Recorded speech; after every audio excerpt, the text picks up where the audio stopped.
Salve, gratiade nobiscum. Semoga rahmat Tuhan beserta kita. Selamat datang di channel Vides Nostra Catholica, channel yang membahas tentang hal-hal yang berkaitan dengan iman Katolik. Akan tetapi channel ini bukan merupakan channel resmi Gereja Katolik yang dikelola oleh hierarki Gereja Katolik, melainkan dikelola oleh awam Katolik.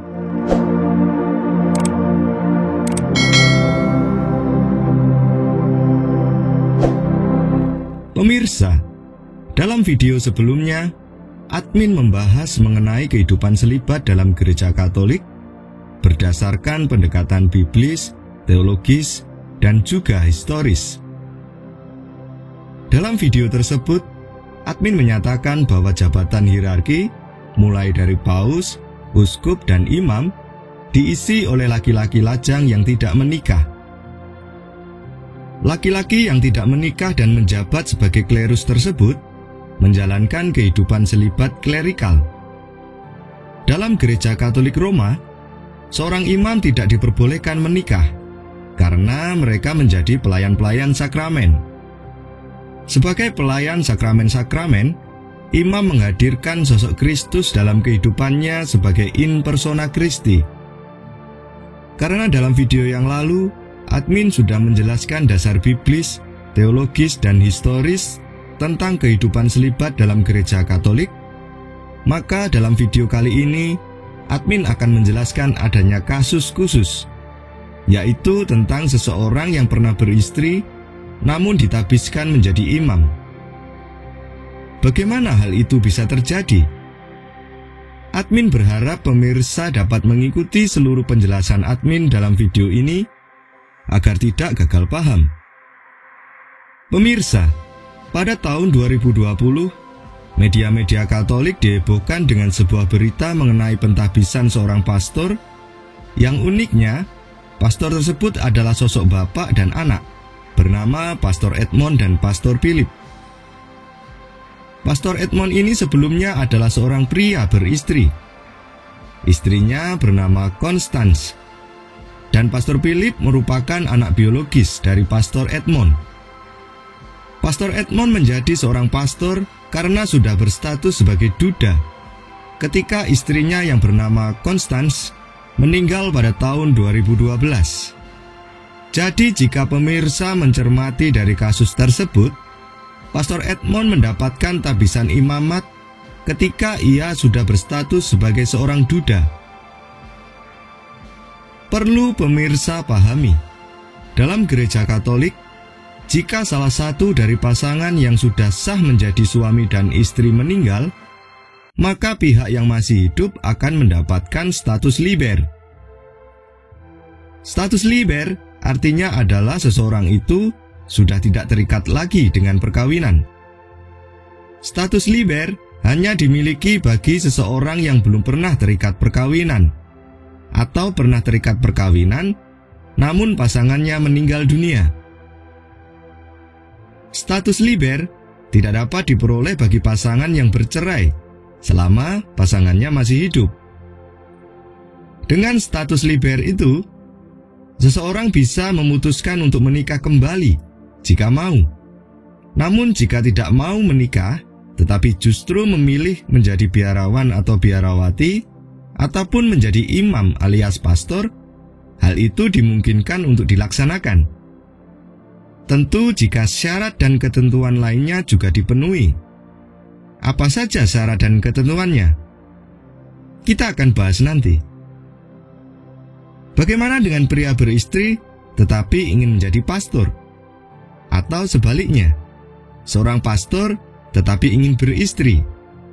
Apakah juga dimungkinkan? Di dalam Gereja Katolik, pria beristri tetapi ingin menjadi pastor, atau sebaliknya, seorang pastor tetapi ingin juga beristri, tidak diperbolehkan. Jika dia seorang pastor tetapi ingin memiliki seorang istri, maka dia harus keluar dari pastor dan tidak diperkenankan lagi memimpin misa maupun pelayanan sakramen-sakramen lainnya. Begitu pula bagi seorang yang beristri untuk dapat ditabiskan menjadi imam atau seorang pastor di dalam gereja Katolik, ia harus mendapatkan status liber, yaitu setelah ia tidak lagi terikat perkawinan. Apakah dia harus menceraikan istrinya? Tidak, karena dalam gereja Katolik, perceraian tidak diperbolehkan. Status liber dapat diperoleh lagi oleh seseorang jika pasangannya meninggal. Bagaimana jika meninggalnya karena dibunuh demi mendapatkan status liber, agar bisa menikah lagi atau bisa menjadi pastor? Melenyapkan pasangannya demi mendapatkan status liber adalah sebuah kejahatan. Dalam hukum kanonik disebut krimen. Oleh karena itu, salah satu penyelidikan kanonik bagi seseorang yang pernah menikah untuk memastikan status libernya adalah penyelidikan terhadap kematian pasangannya. Apakah ada unsur krimen atau tidak? Jika tidak ada unsur krimen, maka orang itu mendapatkan status liber secara sah. Pemirsa, peraturan keharusan selibat bagi seorang klerus, yaitu diakon, pastor, dan uskup, memang hanya terdapat dalam gereja Katolik Roma. Gereja-gereja di luar Katolik Roma, seperti gereja Ortodoks, gereja Anglikan, dan gereja Protestan, memperbolehkan pria beristri menjadi pastor. Di dalam gereja Ortodoks, pria yang sudah beristri diperbolehkan menjadi imam. Tetapi pentabisannya hanya boleh dilakukan ketika pria tersebut sudah beristri. Jadi kesimpulannya, jika pria tersebut ditabiskan ketika belum beristri, maka ia tidak diperbolehkan memiliki istri. Situasi ini dalam hukum kanonik dikenal dengan istilah viri probati. Aturan serupa juga terdapat dalam gereja Anglikan. Sementara dalam gereja Protestan, seseorang yang sudah menikah memiliki kemungkinan untuk diangkat sebagai pendeta. Lalu bagaimana dengan pastor dari gereja Ortodoks, Anglikan, dan Protestan yang menyatakan bergabung dalam gereja Katolik Roma? Apakah mereka harus mengikuti peraturan selibat gereja Katolik Roma? Baiklah, admin akan menjelaskan kasus unik ini. Pastor yang berasal dari luar gereja Katolik yang kemudian menyatakan tunduk dalam pangkuan gereja Katolik tidak harus melaksanakan aturan selibat. Seseorang yang telah menikah tetapi telah ditabiskan menjadi seorang imam di dalam gereja di luar Katolik Roma, ketika kembali ke pangkuan gereja Katolik, dia bisa tetap menjadi seorang imam di dalam gereja Katolik, tanpa harus menceraikan istrinya. Mengapa demikian? Aturan selibat merupakan hukum dalam gereja Katolik, tetapi bukan merupakan sebuah dogma. Seperti telah dibahas dalam video sebelumnya, bahwa peraturan hidup selibat menjadi keharusan bagi kaum klerus dalam hierarki gereja Katolik. Demi menghindari penyalahgunaan jabatan suci dalam gereja untuk tujuan-tujuan yang bertentangan dengan kesucian jabatan tersebut, maka sifatnya adalah sebuah peraturan pastoral. Peraturan atau hukum gereja yang bersifat pastoral dapat berubah sesuai dengan kebutuhan gereja. Hal tersebut selaras dengan moto Ecclesia Semper Reformanda, yang artinya gereja harus selalu berbenah. Jika hukum dan peraturan yang bersifat pastoral dapat berubah, sebaliknya hukum gereja yang bersifat dogmatik doktrinal tidak dapat berubah. Maka dari itu ketika gereja Ortodoks, Anglikan, dan Protestan menyatakan diri bergabung dalam gereja Katolik Roma, mereka wajib mematuhi doktrin-doktrin dalam gereja Katolik yang berasal dari sumber ajaran iman Katolik, yaitu kitab suci, tradisi suci, dan magisterium.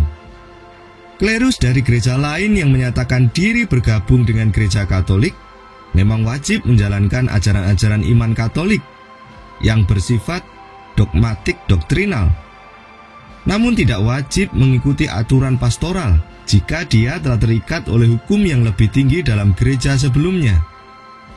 Contohnya, seorang klerus beristri dari gereja lain tidak diperkenankan menceraikan istrinya demi mengikuti aturan selibat gereja Katolik, sebab hukum perkawinan yang monogam tak terceraikan bersifat doktrinal di dalam gereja Katolik, sehingga tidak dapat dikalahkan oleh aturan yang bersifat pastoral. Orang itu bisa tetap menjadi klerus, baik pastor maupun uskup, sekalipun mempunyai istri. Lalu jika seorang duda dapat ditabiskan menjadi pastor, kira-kira langkah apa yang mestinya dijalankan? Pemirsa, dari berbagai sumber yang admin dapat, ternyata proses yang dijalani oleh seorang pria beristri untuk menjadi pastor cukup rumit. Yang pertama adalah pria tersebut dapat membuktikan status liber karena pasangannya telah meninggal. Status tersebut bisa didapatkan dari surat baptis terbaru yang dikeluarkan oleh pejabat gereja setempat. Selain itu, meskipun ia adalah seorang duda, ia juga harus mendapatkan rekomendasi pastor paroki setempat yang menjelaskan bahwa pemohon layak dan memenuhi persyaratan untuk mendaftar sebagai calon pastor. Pertimbangan tersebut didasarkan pada pengamatan pastor paroki dan jemaat setempat bahwa pemohon memiliki kehidupan rohani yang baik, memiliki pengetahuan keagamaan yang mumpuni, aktif dalam setiap kegiatan gereja setempat, memiliki jiwa sebagai gembala yang mampu mengayomi warga gereja di sekitarnya, serta tidak pernah terlibat pidana dan bermasalah secara moral di lingkungannya. Setelah mendapatkan status liber dan rekomendasi dari pastor paroki, pemohon dapat mengajukan permohonan menjadi imam kepada keuskupan melalui pastor paroki. Permohonan tersebut akan ditindaklanjuti oleh keuskupan setempat. Setelah permohonan diterima, maka keuskupan akan mengadakan penyelidikan kepada pihak pemohon. Di sini semua hal yang berkaitan dengan pemohon diselidiki, seperti penyebab meninggalnya sang istri, apakah pemohon masih memiliki beban utang piutang, anak biologis yang dimiliki pemohon apakah sudah mandiri atau belum, aset-aset dan kekayaan pribadi pemohon, dan masih banyak lagi penyelidikan yang harus dilakukan agar pemohon dapat diterima menjadi calon pastor. Setelah semua syarat dipenuhi, maka pemohon akan melanjutkan studi sebagai calon imam di seminari yang sudah ditunjukkan oleh uskup kepada pemohon. Proses pendidikan calon pastor yang dijalani pun sama dengan calon imam yang lain, di mana pemohon harus melalui pendidikan calon imam selama 8 tahun penuh. Tetapi jika pemohon sebelumnya sudah pernah menempuh jenjang S1 filsafat dan teologi, ada kemungkinan masa pendidikan dipersingkat menjadi 4 tahun. Pemirsa, itulah penjelasan sederhana yang dapat admin sampaikan mengenai langkah-langkah menjadi calon pastor bagi seorang duda. Sejauh pengamatan admin, kasus pentahbisan seorang duda menjadi pastor belum pernah ada di Indonesia. Hal ini terjadi karena mungkin pada umumnya umat Katolik belum mengetahui aturan ini, atau memang masih cukup banyak pemuda Katolik yang tertarik menjadi seorang pastor. Jika kaum muda Katolik masih cukup banyak yang berminat untuk menjadi pastor, maka gereja akan lebih memprioritaskan panggilan imamat kepada kaum muda Katolik. Berbeda dengan Indonesia, di Eropa dan Amerika, minat kaum muda untuk menjadi seorang pastor sudah sangat berkurang. Maka gereja setempat memberi peluang kepada pria beristri yang berstatus duda untuk ditabiskan menjadi pastor. Hingga saat ini jumlah umat Katolik di seluruh dunia terus bertambah, hingga mencapai 1,33 miliar per 16 Oktober 2020. Namun tenaga pastor hanya berjumlah sekitar 400 ribuan. Tepatnya pada tahun 2018, secara statistik, pastor hanya berjumlah 414.065. Dilihat dari data statistik di atas, nampak jelas bahwa jumlah tenaga pastor dan umat awam sangatlah tidak seimbang.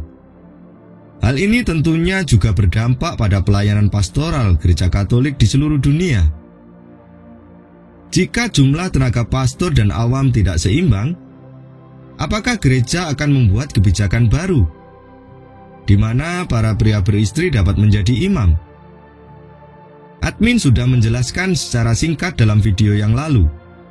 Dalam Sinode Amazon, Paus Fransiskus menolak usul selibat sebagai pilihan, di mana para calon imam dapat memilih hidup selibat atau berkeluarga.